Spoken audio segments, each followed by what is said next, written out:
This conference will now be recorded.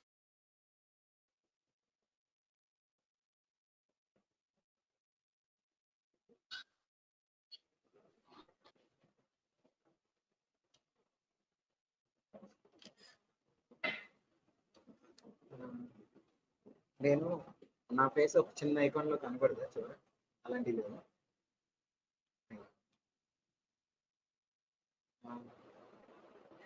Good afternoon, everyone.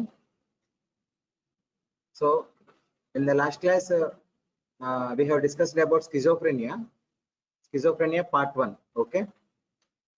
Introduction, definition, the criteria for schizophrenia, what are first rank symptoms, so how the concept of schizophrenia evolution for the last 100 or 150 years.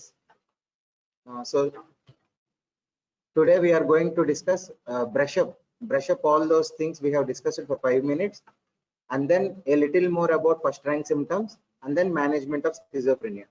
Okay.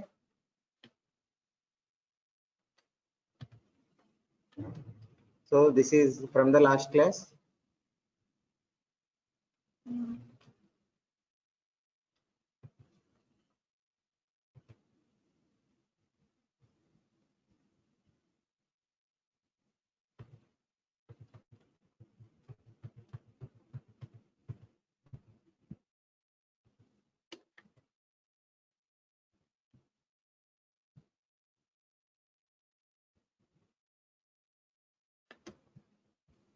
So this is important. This slide is important in clinical scenarios, because not all patients you see will be in psychotic phase or acute phase. Some people will come in prodromal phase and you should be able to detect it. Some people will come in uh, not by themselves but brought by their family members after 10 years or 15 years of illness onset. They don't know that it is mental illness and it can be treated, and it can be managed. So they will bring after 10-15 years. By that time it reaches chronic phase and there will be residual psychotic symptoms. Unlike the typical delusions, hallucinations, there is a lot of functional impairment for sure. That is for sure. But there will be more of negative symptoms than positive symptoms in the residual phase. That is also we should be careful of. We should not miss.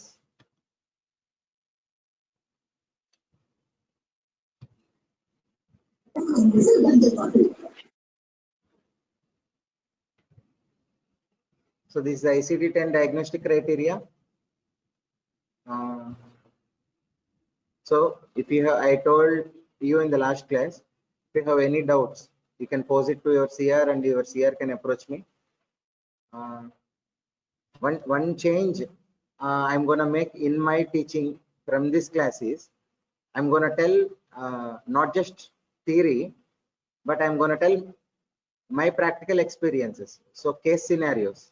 So the interesting case scenarios with regarding to schizophrenia, if the next class is OCD, with regarding to OCD that I have seen, and also the interesting case scenarios from the literature. Both these I will discuss. Okay.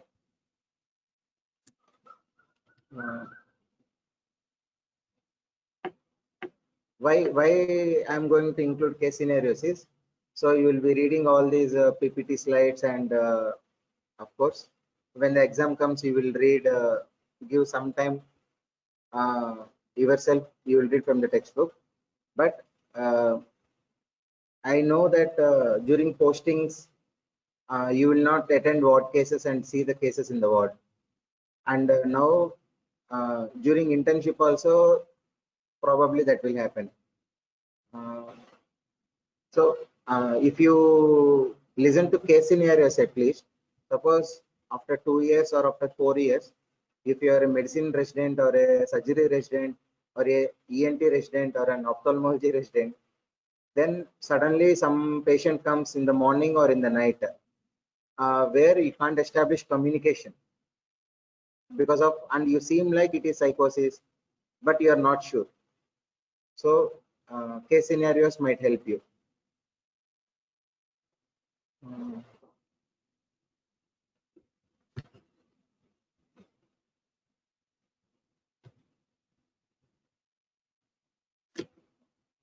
Okay, so so I will start with first rank symptoms. So we have already discussed about first rank symptoms and all, but why is this important? Is, see, I gave some examples for these also, but what exactly are first rank symptoms? So the question leads to another question. Why did Kurt Snyder try to classify or try to note down some symptoms and attribute them to schizophrenia? Because everyone is doing that at that time. So why is everyone doing that? What is one core element of schizophrenia? That is like puzzle for all the phenomenologists and for all the psychologists and psychiatrists at that time. So that one core element of schizophrenia, someone proposed it is the course and outcome. Someone proposed it is only the delusions and hallucinations in a simple way. But someone proposed it is 4 years, Blauler's 4 years. Someone tried to propose positive symptoms and negative symptoms as proposed by Crow. But Kurt Snyder came with the concept of symptoms of first rank. Okay, he told that in majority of schizophrenia cases this can be seen, but they are not definitely restricted not to schizophrenia. Suppose 80% of schizophrenia cases they can be seen, but up to 30 to 40% of mood disorders like depression and especially bipolar disorder also, these first rank symptoms can be seen. And so whether first rank symptoms, if they are there in a patient, is it good prognosis or bad prognosis? No. There are some studies which are done effectively, which revealed that prognosis is not affected by whether first rank symptoms are present or not. Okay. So what exactly are first rank symptoms? So we have a list here, but how can these first rank symptoms help us understand the thinking abnormality or whatever the abnormality that is there in schizophrenia? So next is Sims by his name, a psychopathology textbook is there. So he tried to understand, and Sims and other persons came with one concept, and the concept has roots in Jasper. Okay, so the concept is, see, each of us person will feel I. So I am Charan, I am Chaitanya, okay, I am Pallavi. So my, so we will say I and we will say my. This is my pen, this is my car, this is my time, okay. And I will say our, it is our house, uh, it is our plan, okay. And also we will say time, so the time is mine. Or so we whenever we are describing us, that belongingness is the, no, that sense of minus. So here there is a sense of minus, awareness, whenness means when is it going to, I'm going to do that then. So whenness, awareness, and sense of time. Okay, if anything of, if any of these all the senses have one thing in common, it is with regarding to us. Whenever we describe us, we feel like, okay, I'm going to do it there, I'm going to do this at that time, this is mine. Okay, so this sense of awareness is there, it is disturbed in schizophrenia. Okay, for example, you take thought echo. Okay, auditory hallucinations, thought echo. So thought echo is actually uh, just before, suppose you're thinking, just one few seconds before you're thinking, your thoughts are audible outside in subjective space. So here you need to know two things: subjective space and objective space. Outside of the body is subjective space. The inside of the body, which the person feels as his own, is inner objective space. So whatever you will be thinking, we all will be thinking our thoughts, rewinding our thoughts, but almost if we use our fantasy and use imagination, like on that stage during a dance performance or during singing, I sang like that. If you are going to think like that using fantasy, resurfacing your past memory, still fantasy is never equal to clearing that voice loud and clear. You can fantasize a lot, but that voice will be like not real. But it will have, if the voice is having that reality, and if it is occurring independent of your will, okay, if it is having that reality, if it is having occurring independent of will, and the most important point is it is not inside, okay, it is outside. If it is inside, it is subjective, it is not in subjective space but in outer objective space, okay, then that is hallucination. Okay, so there is a difference between hallucination and pseudo hallucination and fantasy or imagery. So hallucination, pseudo hallucination, and imagery, these three things are confusing, but there is a difference between them. So for hallucination, there are some points. Among them, it should be involuntary, it should not be under one's control, it should have that feeling of reality, and another thing is it should occur in outside the person, okay, outer objective space. So many types of hallucinations are there. One type is thought echo. So just before you are talking, or while you are talking, or just after you finish the sentence, whatever might be the scenario, whatever you are thinking, those thoughts are spoken out loud outside. You will hear some voice or your voice only most of the times. They're being spoken out in the outer space. So this is thought echo. So how can okay, now I told you that sense of awareness, the sense of belongingness, the sense of myness, the sense of awareness, oneness is disturbed in schizophrenia. So how can I correlate thought echo with it? So I can correlate in the following way. See, if you feel that this body is mine and whatever is happening inside is subjective, but a schizophrenic, or for that fact any chronic psychotic patient, one who is hearing voices through hallucinations, auditory hallucinations, once he is feeling that they are not his own but coming from outside, so there is a disturbance of boundary, right? So one another good word to describe this disturbance is disturbance in the boundaries of self. What is self, what is not self, self and not self, that boundary is disturbed. Okay, so thought echo, we all know that outside voices are not there. If they are there, we also should hear them.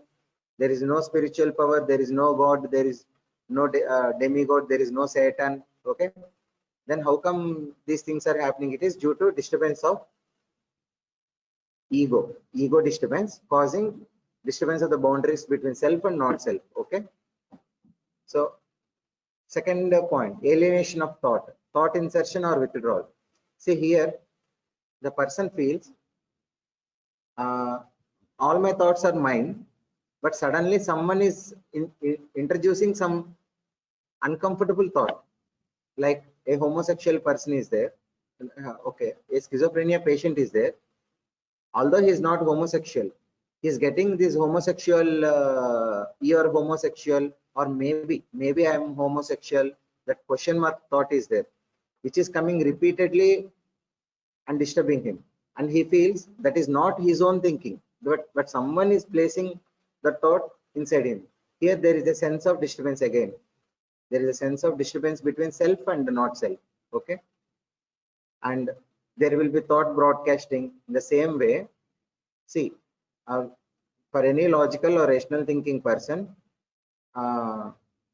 we will not think that it is possible that whatever we are thinking would be other people can be listening to it with the help of TV, or just as the thoughts are crossing our mind, they are diffusing in the wind and going through the transmitter or whatever radio waves or mobile tower, whatever might be the logic the schizophrenia might give.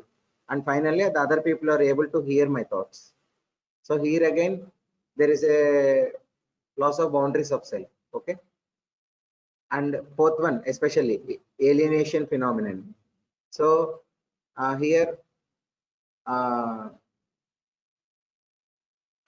yes, my hand is moving. I agree that my hand is moving, but it is not me that is moving the hand. This is an example of volition, disorder of VOLITYON, volition. Okay. And I don't agree that this is, I am moving my hand.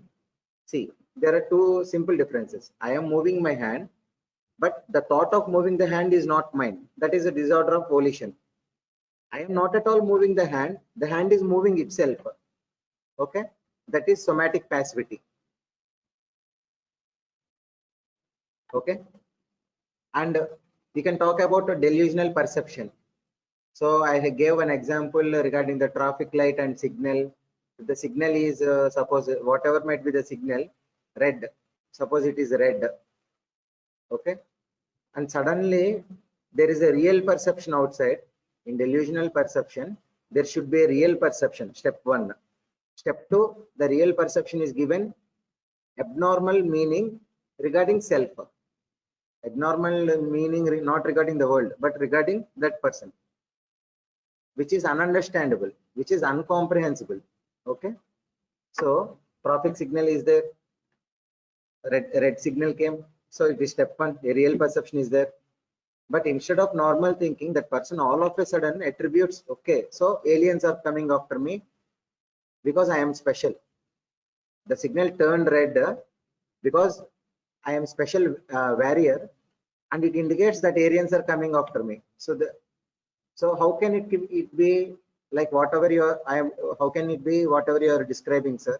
You are describing about loss of myself, loss of oneness, loss of awareness, loss of time, etc. So here also abnormal, see, here there is no loss of minus.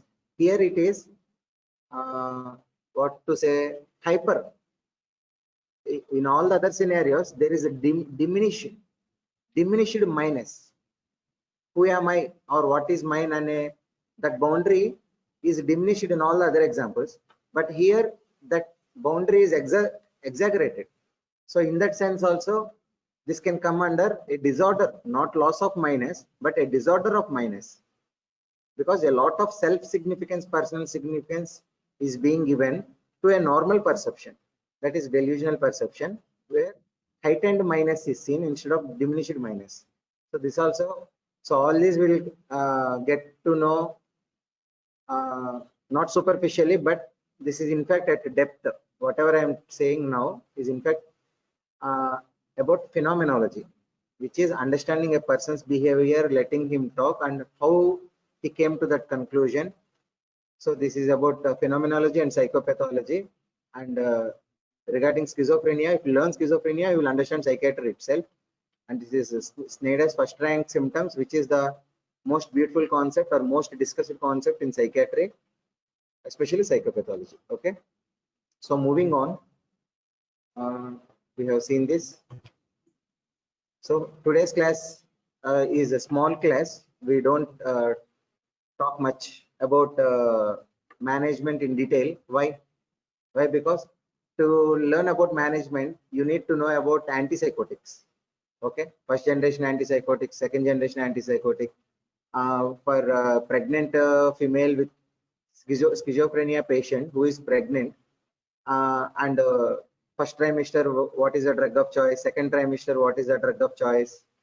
Lactating mother, what is the drug of choice? Okay.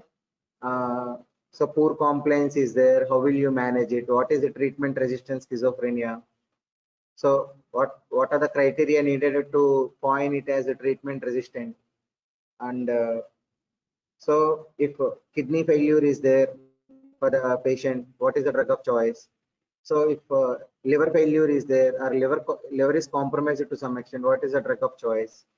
So all these we will get to know in other classes also, because antipsychotics 2 classes will be there minimum. There obviously we'll get to know, and here you will get to know some points.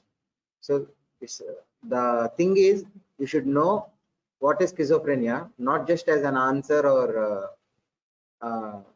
whatever, but you should know the core concept of schizophrenia. I hope you did that, and always please try to have doubts and please be curious. Okay. So regarding differentials and management, so you can remind in yourself wherever you are sitting. So what is organic brain syndrome? Usually, organic brain syndrome usually refers to delirium. Okay. I hope you all know about delirium. So typically the word organic brain syndrome refers to delirium.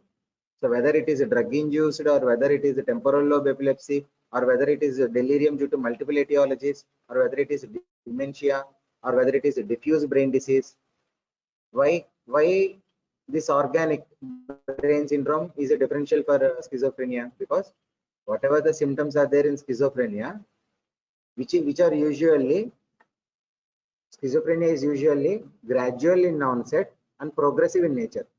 So here it is not acute, it is very gradual. But what the organic syndrome is most likely acute or subacute. So that is the difference we have to remember. The second thing is, during mental status examination, MSE, some symptoms like delusions, hallucinations might be there, but they're not clearly formed. Suppose in delirium, a lot of fear will be there. A delirium, especially a hyperactive delirium patient, a lot of fear will be there.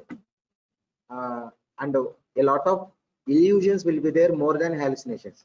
Definitely hallucinations might be there in delirium, disorder, delusion of persecution. So delusions and hallucinations might be there, but more of illusions will also be there. How? Give an example. Suppose there are cracks in the wall. He is brought to the casualty. In the casualty, there are cracks in the wall or there are spiders moving. He will get a lot of fear seeing the cracks in the wall and mistaken them as snakes. He's not in a position to talk, so he will be shouting and louding. So usually these are the patients you will delirium patients are those you need to tie up to the bed. Okay. So but how to differentiate between any organic syndrome and schizophrenia is, one is acute or subacute onset organic brain syndrome, sir. Second, if it is drug induced, there will be temporal correlation. Okay, and that drug is known to be notorious in literature to cause those symptoms. You can for example, levodopa is there. Levodopa side effect, one of the side effects is it can cause delirium or it can cause psychosis without delirium. Okay. So second is a temporal lobe epilepsy. There other signs of epilepsy you can observe. So you can order an EEG, or the past history also reveals that this site of psychotic behavior or abnormal behavior is episodic. In between the episodes he is normal. So whether it is a seizure or pseudo seizure, you will try to make out the diagnosis. Or if it is a delirium, the core element of delirium, the one core element of delirium to differentiate from any other thing is fluctuating consciousness. Whenever he will be fine, he is oriented to time, place and persons. He is able to say the right answers and able to recognize others. In another sometime, he is not able to do. So here consciousness is there. In delirium, it is not just decreased, it is fluctuating. So a fair amount of consciousness to answer well, to answer well in the interview or to functioning, for functioning is there at one time, but after some time the consciousness will be decreased, and at that time he will be more confused and he will not remember, he is not oriented. So this fluctuating consciousness along with altered sleep wake cycle, excess of fearfulness or acute confusion. So we call acute confusion, which is classical of delirium, will be seen, and hallucinations or delusions might be present or might not be present. And there is a feature called sundowning. After the sun goes down in the evening, by 6 o'clock or 7 o'clock, his irritability and this aggressive behavior increases. So this is called phenomenon of sundowning. This Not all of this can be there, but fluctuating consciousness is definitely there, and other things might be there in delirium. Okay, and you can find the underlying etiology if you do all the investigations and physical examination. So, and there is dementia. So in delirium, it is fluctuating consciousness. So what is consciousness doing in dementia then? In dementia, it is reduced consciousness, but the consciousness is stable. It is not fluctuating. That is how we will differentiate dementia and delirium. In dementia, the consciousness is stable. Although it is reduced, demented person might not remember you because of memory loss. So with regarding to orientation to time, place, and person, he might do poor than you or me. But whatever he is doing in this on the same day, that is constant. It is not fluctuating. That is how. And doing other memory tests and all, you will get to know the diagnosis of dementia. So whatever. So other psychotic mood disorders. Suppose there is a psychotic mood disorder. Uh, Suppose take bipolar disorder. So mania symptoms are there, or some psychotic. So in bipolar also there can be delusion of persecution. But if you sit down with the patient on that day, or once the aggression is controlled on the following days during successive interviews, and if you do the mental state examination MSc well, we can know that most of the times the reason behind the person feeling that other people are trying to kill me is because I am a special person. I have superpowers, so that all the politicians are trying to kill me. They hired some assassin. So here, behind the delusion of persecution also, there is a delusion of grandiosity. That is most common in bipolar disorder. Sir, why should we differentiate between what is schizophrenia, what is bipolar disorder? So it's like saying many breast cancers are there, right? Obviously, many breast cancers are there. Some are benign, some are malignant. Okay, among the malignant is also some are having good prognosis, 10 years or up to 20 years lifetime we can have even after diagnosis, but some will kill within 1 year. So to explain the prognosis to the patient, to the attenders, and what to expect, and also with regards to management, whether 365 days a year he will suffer and he will suffer the family, or some days during that episode only he will suffer the family. These things are important, and we will plan our drug dosage. During the episode we will keep higher doses. If there is no episode, we will taper off, or we will keep on low doses. Okay. So personality disorder. Sir, what is personality and personality disorder? What does it have to do with schizophrenia? Yeah. Schizotypal personality is there, which is very confusing personality disorder. So it has its common genetic roots with schizophrenia. So schizotypal personality, if you do genetic analysis of our family studies, so all the nearby probands, all the nearby relatives of a schizophrenia patient have higher chances of having schizotypal personality disorder, where magical thinking will be there. Then how do you differentiate, sir, between schizophrenia and schizotypal personality? One, full-blown psychotic symptoms and full-blown functional impairment will not be there. Two, there is a questionnaire for schizotypal personality, which includes magical thinking, obsessive compulsion like symptoms, okay, and eccentric behavior, odd and eccentric behavior, which can be seen, not, which is not, you don't have an onset. So like schizophrenia, we can say till 20 years that patient is fine, suddenly he is affected with schizophrenia and he is not suffering from, but he is fighting with schizophrenia, we can say. But any personality disorder, usually you don't have an onset, because it is there from the childhood and it is gradually developing. We cannot clearly pinpoint when it came. Okay, it is just there with the person, just like the person's eyes, just like the person's nose, it is there with the person. Okay, but most of the time in the OPD, the patient attenders and bystanders can't give much information. They will simply tell he's not feeling well, he's not behaving well. Previously also he's not behaving well. We will come to know after getting detailed history somehow. But they won't. Okay, previously he's doing well. That is his nature. They will think like that. But this is abnormal. We should take him to a doctor. So most of the time, an intelligent person is giving the history, it is very simple and we don't have headache. We won't have headache. But usually that is rare. And then schizoaffective disorder. What is schizoaffective disorder? It is a mixture of schizophrenia and mood disorder. So most of the time, not entirely life, but most of the, suppose illness duration is 10 years or 15 years, most of the time schizophrenia like psychotic symptoms will be there, and either along with it during the same time or separately there will be peaks of mania or depression. Either manic episodes will be there or depressive episodes will be there, which is schizoaffective disorder. So if you there is a concept in psychiatry which is a spectrum concept. So usually I tend to follow this with regarding to everything in life also. What is spectrum concept? Everything falls along a spectrum. Suppose on one end it is schizophrenia, on the extreme end it is bipolar. Think like that. One end it is schizophrenia, extreme end it is bipolar. Schizoaffective disorder can be in between that spectrum. Okay. So course. What is the course of schizophrenia? 20% will have schizo complete recovery, 20% will have recurrent acute illness, 20% will have chronic disease starting acutely. So 10 to 15% will end in suicide. So why did Sushant Singh Rajput commit suicide? So many of my friends are calling me, or whenever I met with my friends, they only brought this topic.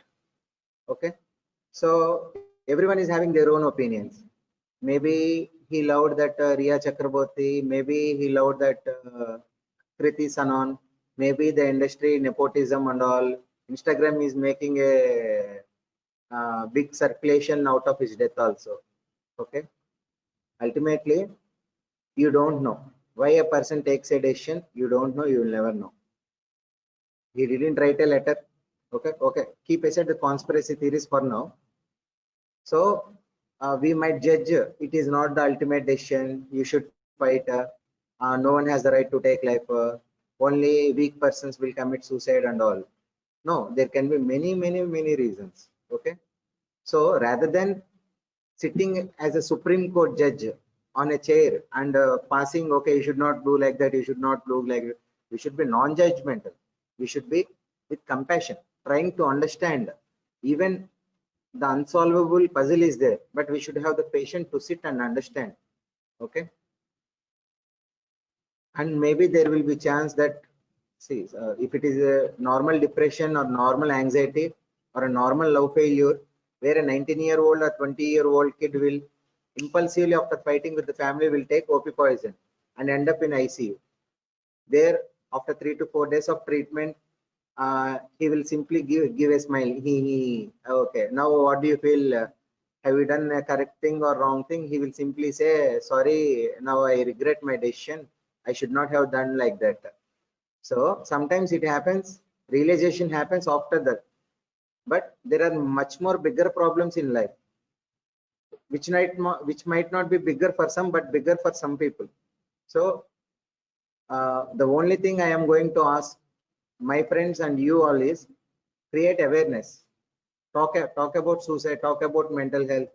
So I should go to someone, and whatever the shit that is going on in my mind, I should go to some professional or somebody, and I should have the courage to talk about it. And the person who is listening, sitting this side of the chair, should be non-judgmental and should be with empathy. Okay. Okay. So here itself I will give examples. So most of my cases, suppose I have seen 20% complete recovery. Have you seen cases like that? Yes, I have seen. There is a fellow who is working in IIT Kharagpur. He finished his IIT Kharagpur. Okay, so he got job in a brilliant institution, Google. So he was being paid like 5 lakhs or 6 lakhs per month. And he got addicted to cannabis. Okay, and he, after prolonged maybe 6 months or 1 year of cannabis abuse, psychotic symptoms started. So is it substance? So at the first instance, I thought it is substance-induced psychosis. But if 6 months after last intake of substance, 6 months have passed, duration is passed, but even still psychotic symptoms are there, then you will change the diagnosis to it is to functional psychosis. It is not because of substance, but a real psychosis is there. Okay. So this patient landed in paranoid schizophrenia. He used to hear the voices of his ex-lover, okay, and some other threatening voices. But he was kept on olanzapine. But he has uh, addiction to smoking also. So he would smoke minimum 10 to 20 cigarettes per day. So what is the relation? See, because nicotine, tobacco smoking, there are many ingredients, some of which are metabolites for cytochrome P450 enzyme system. So suppose the same substrate for olanzapine, the same enzyme also metabolizes nicotine.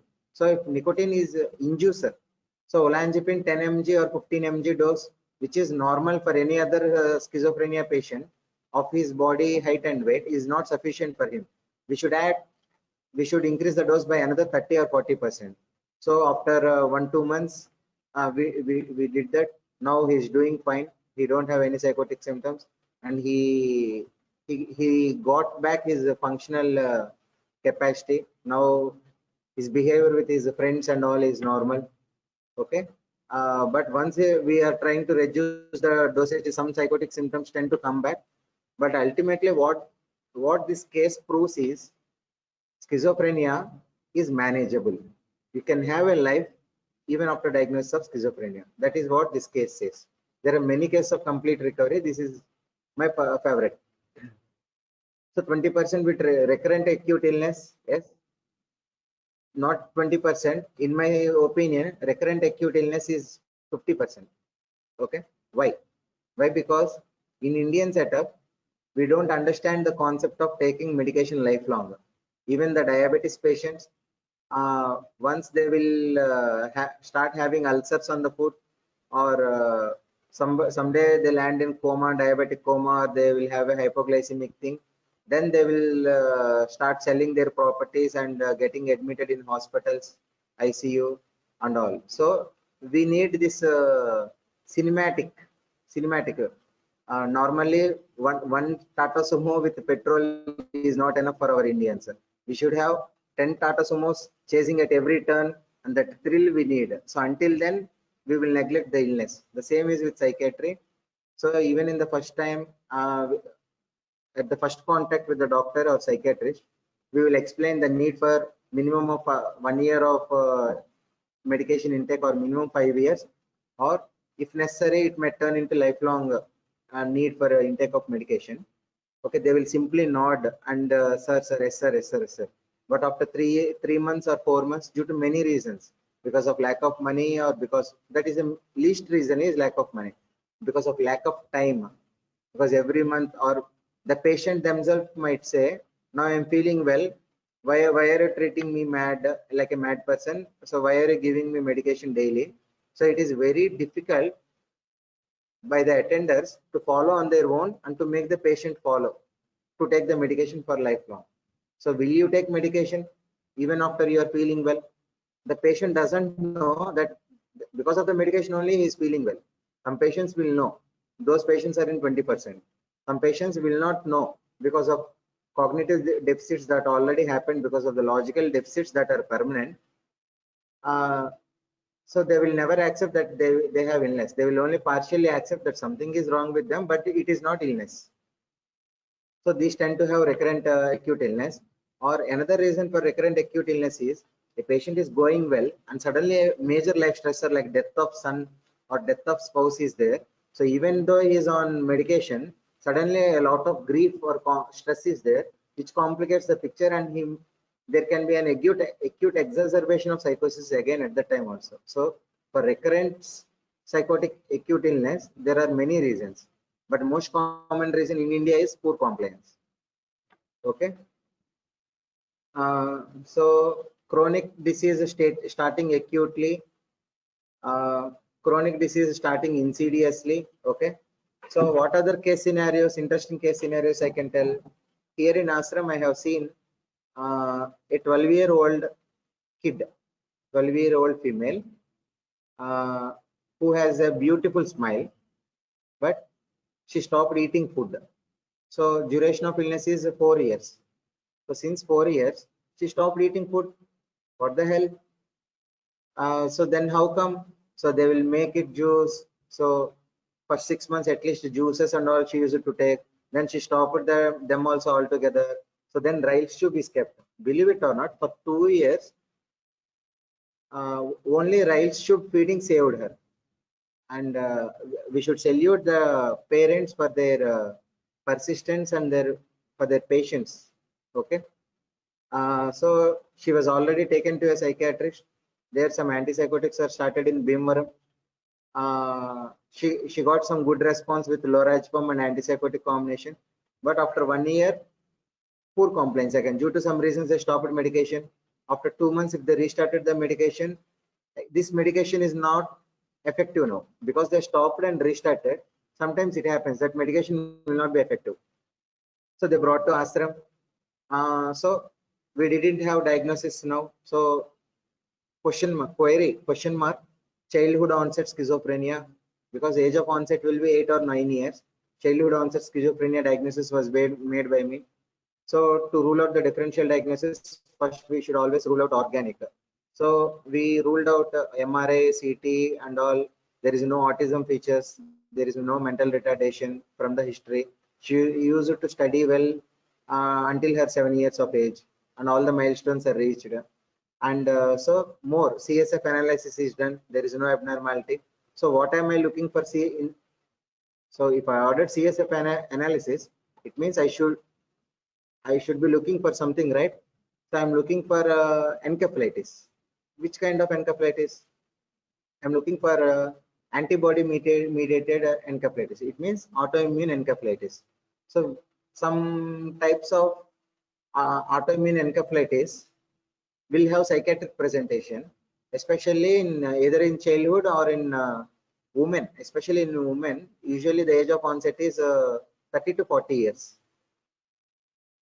So because why I suspected autoimmune encephalitis is not only she stopped eating, did she stop eating, she also is not talking. So she attained milestones normally, that means she can speak, right?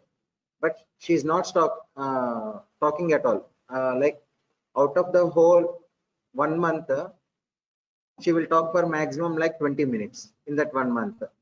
And the 20 minutes also, 15 minutes duration is like overall in the 1 month. Whenever she got angry, she will scold or she will shout.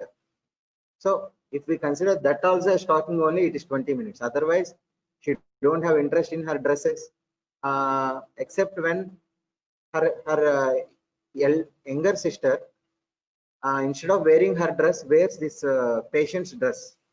Then she will fight with younger sister. Why did you take my dress? Like, or not verbally, but she will push away and she will try to get back her dress. So other than this talking minimally during whenever she is irritable, there is total loss of communication with friends. She don't have any friends. She is secluded. She will just say like that, and she has catatonic features. What are catatonic features? There is mutism, like what I am saying now. She is not talking.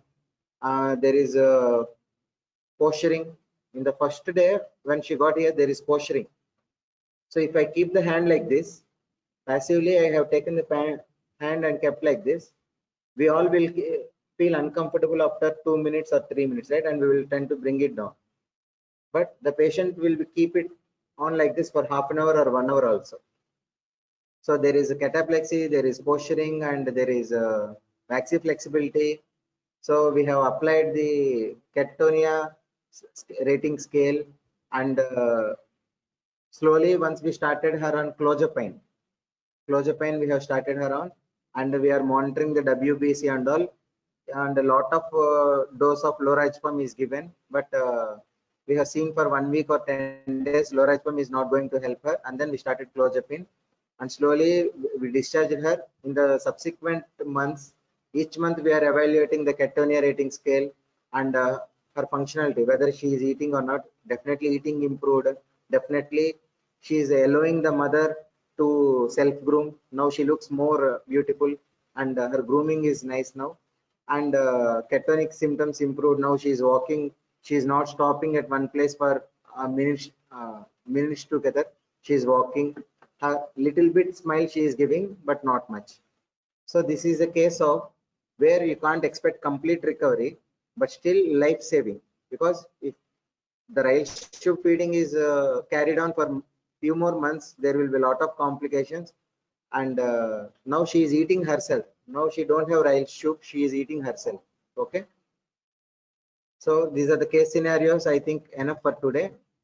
Uh, Other interesting cases we can discuss in next class also. The usual age of onset of schizophrenia is 16 to 30 years of age, but the case I just told you now is 8 years age onset, which is childhood onset schizophrenia, or very childhood onset, very early age childhood onset schizophrenia. So coming to prognosis, 30% will have good prognosis, 30% will have moderate prognosis, 30% will have poor prognosis. Okay, and younger patients have higher risk of suicide. So these are the predictors for poor outcome. So insidious onset, and if the first episode, first psychotic episode means first acute episode is not 10 days, not 20 days, but months together, that acute episode, that severe delusion, severe hallucinations are there for months together. That means it is long first episode. It is a predictor of poor outcome. And previous psychiatric history and family psychiatric history, all these are predictors of poor outcome. Negative symptoms especially are very, very difficult to treat. See, all the antipsychotics that we have will work effectively for positive symptoms. But for negative symptoms, what are negative symptoms? Apathy, demotivation, I don't want to go, the social withdrawal, anhedonia. So negative symptoms will mimic depression. Negative symptoms will mimic depression, but they are not true depression. So they are very difficult to treat, and it is actually very challenging. So the younger the age of onset, the more is the poor prognosis. Why? Because that person have not seen this world enough and not formed their defenses or thoughts enough to fight with the illness. Okay. So because it is a dysfunction of brain,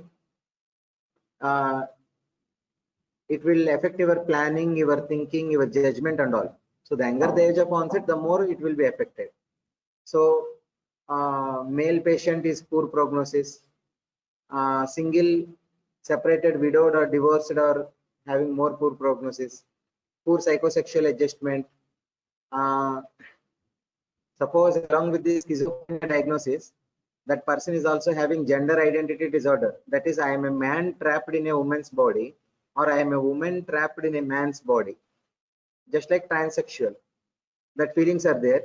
Along with schizophrenia, it will have more poor prognosis. It's like comorbidities are adding up, prognosis is decreasing. Okay. Poor employment, social isolation, poor compliance, all this you can just see. So assessment, assessment is, there is no single genetic tests or brain biopsy. See, interesting, if any one of you interested, you can go to YouTube and type electron microscopic observation of schizophrenic brain. So how does the schizophrenic brain differ from normal brain, normal person brain? So I have seen that electron microscopic picture while I was working in NIMHANS, Bangalore, where the neuronal pruning will be there actually. So neuronal pruning is definitely there in any psychotic disorder, chronic psychotic disorder. So the dendrites will be there. The dendrites will also have fine branches. Those all will be disturbed. So literally speaking, schizophrenia is psychological or biological? Yes, it is biological, because obviously a normal person without schizophrenia brain And a person with schizophrenia brain, electron microscopy, there are differences in blood-brain barrier and in how the astrocytes are holding the blood-brain barrier and in how the dendrites are there. Okay, there is a real difference which you can see in electron microscopy. So it is not just psychological, it is biological also. That is what you have to understand.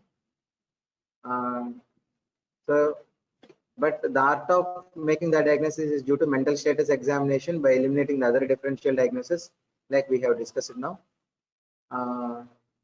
And since usually we tend to treat the psychiatric illness and forget the patient, but any doctor of any branch should remember one concept, that is holistic treatment, holistic management. So I should also inquire about his vision. I should also inquire about his other problems like diabetes or hypertension. So I should have being a psychiatrist and being an MBBS degree holder prior to this, I should have minimum knowledge of factors, risk factors for stroke. Suppose if I have a patient who is having a psychiatric disorder and who is having hypertension, hyperlipidemia, hypercholesterolemia, and diabetes, and if I start him on olanzapine or clozapine, and if that patient has 50 years of age and or 45 years of age, and 4 years later he got brain stroke, I'm equally responsible for his death. Because of this is not direct medical negligence, indirectly I will be negligent. I should take responsibility. Why? Because based on my knowledge, I should know that this person has very high risk factors for stroke, and if I am adding olanzapine or clozapine, which are adding again, they themselves add more morbidity because they are bad drugs in one sense. They will cause metabolic syndrome, they will cause hyperlipidemia, they will cause pre-diabetes to shift to diabetes by themselves. So physician should identify the risk factors and manage accordingly. Okay, so this is holistic treatment. So we have discussed these some suggested interview questions you can use in your clinical postings if you are interested and if the patients are there at that time. So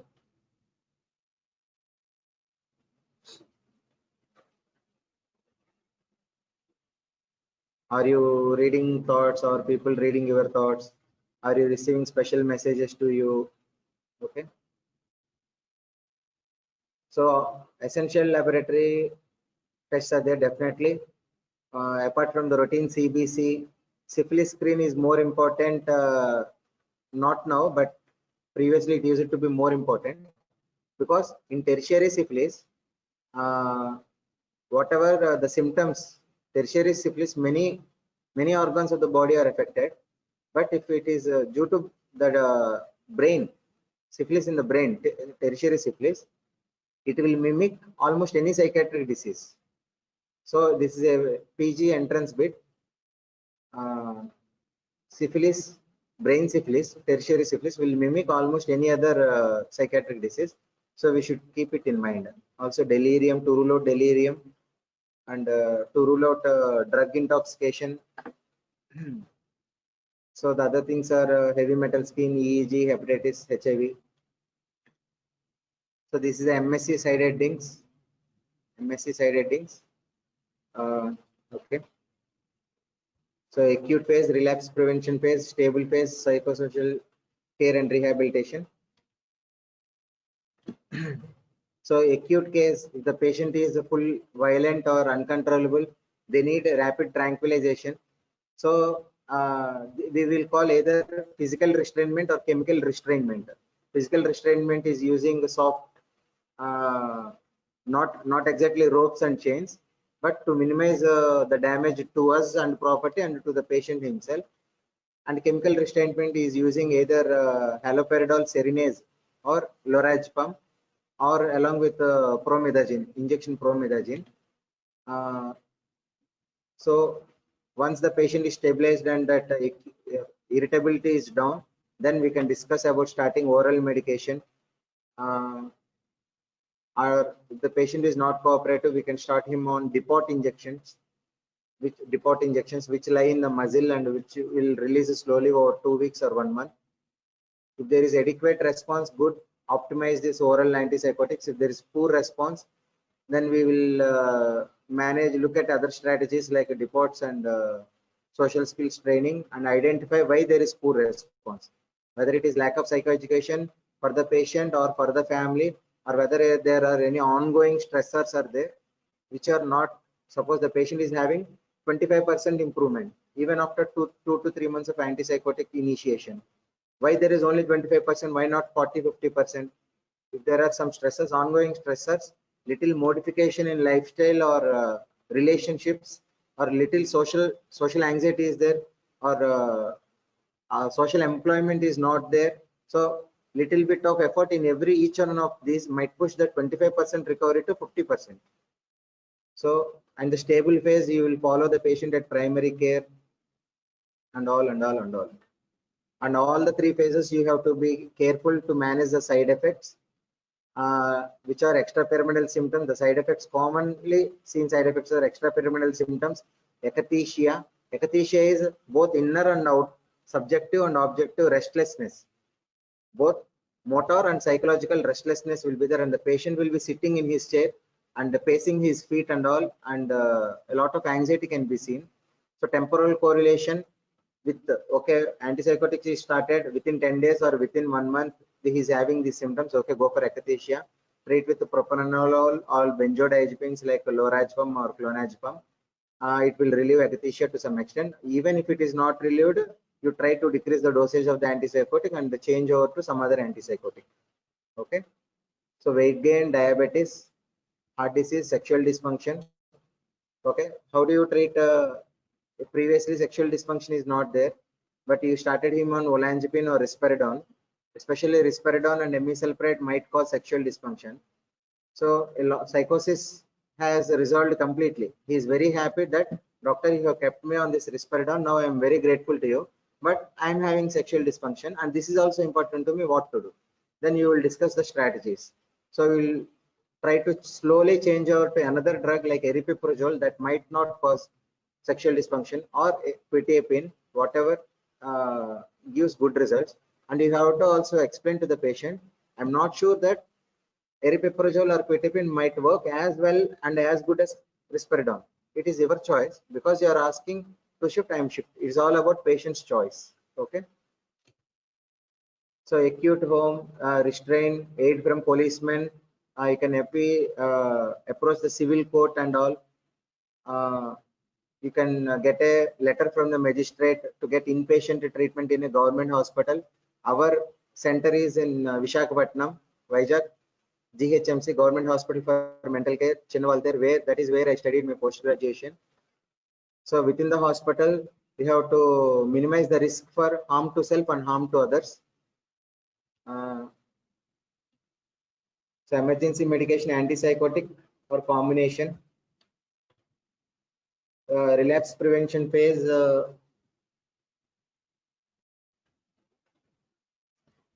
Okay. Assertive community therapy. That is very important. Treatment resistance. The drug of choice for treatment resistance is clozapine. So ACT is a combined medication plus not just medication, but psychosocial treatment is also given by daily home visit. So our ASHA workers are now, our even volunteers can be, government volunteers can be used for these purposes. Stable phase, remission for at least 1 year achieve. Okay, so compliance is the most important in psychoeducation. That is understanding what is the illness, understanding why I should take medication, and compliance. Psychoeducation plus compliance is the single most important thing in any psychiatric illness. Okay. Psychosocial and rehabilitation care, psychosocial skill training, employment training, cognitive remediation therapy. Okay. And don't forget medical illness too. That means don't forget holistic treatment. So the medications are these: haloperidol, old generation, most commonly used previously, currently used as a parenteral injection for rapid tranquilization, but orally most commonly used are risperidone, olanzapine, clozapine, and aripiprazole, quetiapine.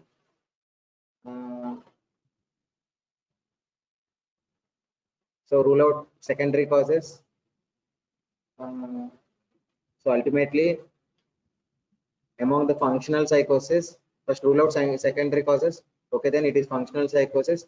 And if it is more than 1 month and it is having first rank symptoms or the disturbance of minus, the disturbance of self, okay, then you can call it as schizophrenia or something. Then if it is less than 1 month and after 1 month the symptoms are not recurring and there is usually good prognosis, then it is acute and transient psychosis, ATPD, acute and transient psychotic disorder. 6 months dysfunction is the criteria in DSM-5. In ICD-10 it is 1 month only. So these are just to clarify whether it is schizoaffective or schizophrenia. This is the flow chart. Okay, we have already discussed this. There is no need for this. Okay, thank you. I hope I'm able to teach something. Okay, kindly be curious and pose all your questions to your CR. He will WhatsApp me and we will discuss in the next class. Until then, cheer.